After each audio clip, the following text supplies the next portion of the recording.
If you're one of those folks that say, well, I'm the me at home and the me at work, I would challenge you to say, why are you not an integrated person that takes it all with you? One of the things I know from early in my career is that I often felt like I had to check the authentic me at the door, hang it up, leave it, go into work, be somebody else, and come out again.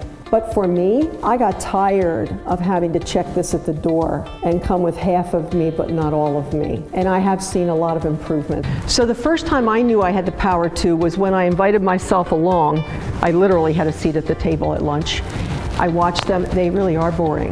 But what it did was it gave them a comfort level with me they didn't have before. I think she's amazing and I think she's empowering. We're going to make a case for a thriving workplace.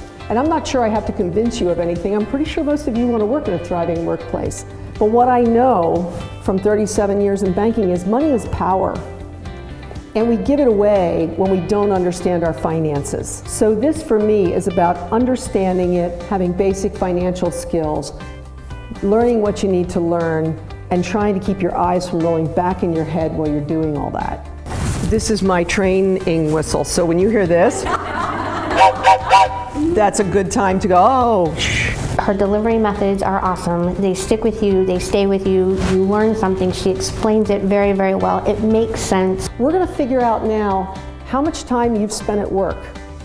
It could be scary. Let's assume for a moment that you only work 40 hours a week. So 2,000 hours a year, and then take it times the number of years that you've worked. But I can't remember a time that I only worked 40 hours. Especially when you're a leader, you don't turn your brain off, and you don't leave the people behind either, so they kind of ride along on your weekends and vacations.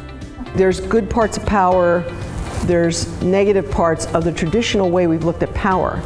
And so we're going to talk about doing good things with power. Well-being is the state of being happy, healthy, and successful, and this is about defining what that means for you. Because we have a lot of data on health, but happiness and success, are you living your own life or are you living somebody else's definition of it? She has a way of building trust in a room, and when she does that, it really helps to facilitate conversation. All of the participants always feel that they can speak authentically. Whenever she's in a large group, she has a way of making people in a large group feel like they're in a very intimate setting. And I would ask you to flip your page over if you haven't already and just give yourself a score. You personally, how's your vocation going? And then you as a leader, how's it going? And how many of you are feeling pretty darn good about your scores when you look at them? About a half a dozen. How many of you are probably in that missing pieces? I got some of it's good, but some of it's not so good. I know where I need to go.